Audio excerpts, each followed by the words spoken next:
Alright guys, hapon na po pala dito. Ayan ang ating panahon. Maganda na guys at hindi na naulan. So ipapakita ko po sa inyo kasi pecha di peligro na. Pecha di peligro at pitaka di peligro. Ayan lang kasimple ang ating ulam. Ito ang papaulam ko kay asawa later. Mahalaga, meron na naman siyang sabaw. Nga lang ang kanyang pinaka karne ba yun? Shrimp lang guys, ang pinaka main course niya dito. Ayan o, mahal na rin itong hibi na to guys, 89 NT na din. So ayan, simulan na natin. Hugasan ko lang siya guys at slice, pakita ko sa inyo. Guys, magbalat na tayo ng ating patola. Pasensyahan nyo na yung aking chopping board. Nakalimutan ko na naman bumili ng baking soda. Baking soda at suka lang yun. Pwede na yan. Or lemon yata. Alam ko. Try natin sa sunod. Kasi sa sobrang nagmo-molds yata yan. Hindi, wala pa naman siyang molds. Pero nag-iitim siya guys. Pero malinis po yung ating chopping board ha. Nag-explain. Sadyang ganyan lang yung kulay niya. Kahit anong kuskus ko, hindi yan kayang matanggal. Ewan ko kung bakit. So, tapusin lang natin yan guys.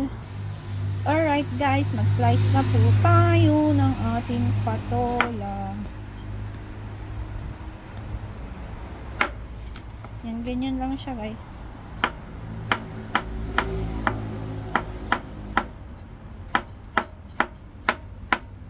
Oops.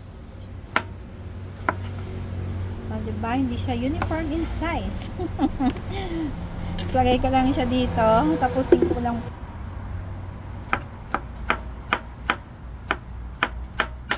Lamig na naman. Kanina dumating ako. Medyo may init-init na eh. May araw na ng konti. Ay, unpredictable ang panahon guys. Nag-grocery ako guys. Hindi ko na kayo na-update. Ming! Ay, dumaan si Ming. Gutom na siguro yun. Next time sama ko kayo sa groceries. Grabe. Laki na rin ang pagbabago ng mga presyo guys.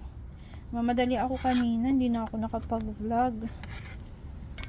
Alam nyo ba na na-late ako nang alis sa amin sa office kasi dun sa apartment kasi po nagloko yung isang washing machine. Ako, diba, na-stress talaga ako ng bonggang-bongga. Nakadalawang hulog na ako ng coins. Tapos kinain niya yung coins. As in, hindi niya binalik kasi hindi tumakbo yung timer ng washing machine. O, diba? Nireport ko na ito sa may-ari. Guys, isunod naman natin slice ang ating mga mushrooms. Nugasan ko na yan.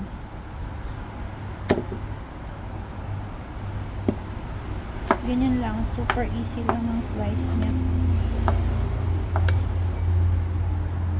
Sobrang favorite ko na itong mga mushroom na ito ngayon.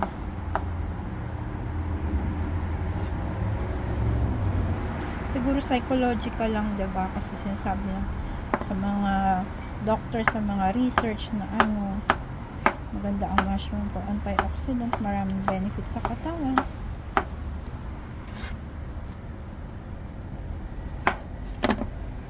Alright guys, done slicing ang ating mushroom. At ngayon, punta na tayo sa ating sibuyas. Since pitaka di peligro at pecha di peligro, ganito ang paraan dyan. Ayan. Tapos, ibalik natin to later sa ref. Ayan guys, may dalawang guest tayong dumating. Kita nyo? Dalawang pusa. Binigyan ko sila ng... So, ayan na guys. Ito na yung half. Hindi naman half, parang 1/3.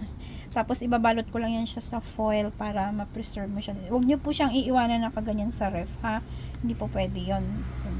Dyan yung mga germs. Yan. So, kailangan balutin mo siya sa foil. Bago mo siya ilagay sa ref or sa yung plastic. Anong tawag doon? Yung pambalot sa mga food.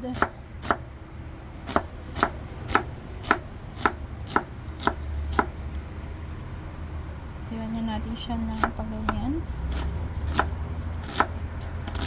Tapusin ko lang po ito. So guys, ayan na yung ating mga sangkap. At may nakita ako na may sardinas pa pala si Papa dito. Yung binili namin ng Christmas pa yan. ay nung Chinese New Year. So, lagay na lang din natin. So, ayun na po yung ating mga ingredients. Guys, mainit na yung ating kawali. Pwede na tayong maglagay ng mantika. Yan, huwag masyadong madami. So, tayo na tayo guys ng ating garlic. Then, lagay na natin yung ating onion. It's mag-tubig.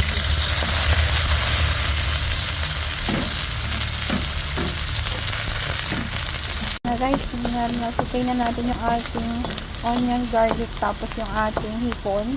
Lagay ko na rin itong sardines natin. Pero ayaw ni Papa ng maanghang, so tanggalin natin yung kanyang sabaw.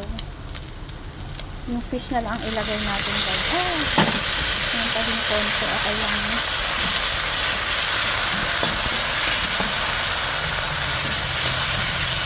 Isa lang natin siya ng lutong. Nilagyan na natin siya ng panlasa. Saka ng paminta.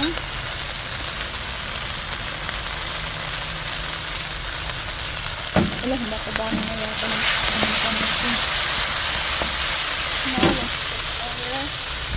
Ito ay patola. Mabilis lang natin siyang igisa guys. Sana nakakita niyo siya ng maayos. Palobat na ako. Shaky pa yung ating kamay. Lutuin ko lang po yung natin ilagay yung ating mushroom. Tapos magsabaw na tayo. Ngayon po, ang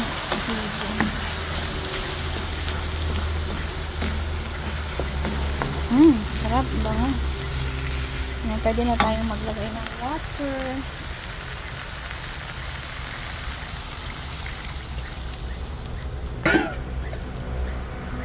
And season to taste. Yan ang ulam kapag pecha at pitaka de peligro naming mag-asawa dito sa Taiwan. Youngstown, Bakienmen. While waiting dito na maluto, ibabad lang natin mabilis yung ating sotanghon sa sabaw, ay sa tubig. So yun guys, isang piraso lang yung ating sotanghon. Tapos ilalagay ko lang yan siya dito sa water. Tapos gupitin ko lang yan siya. Then ready na yan. Isama doon. Kulo na siya. Lagay ko na yung ating sotanghon. Hindi pa siya lumalambot. Dito ko na siya gugupitin. Pagka medyo malambot na siya. Para hindi ma-overcook yung ating gulay.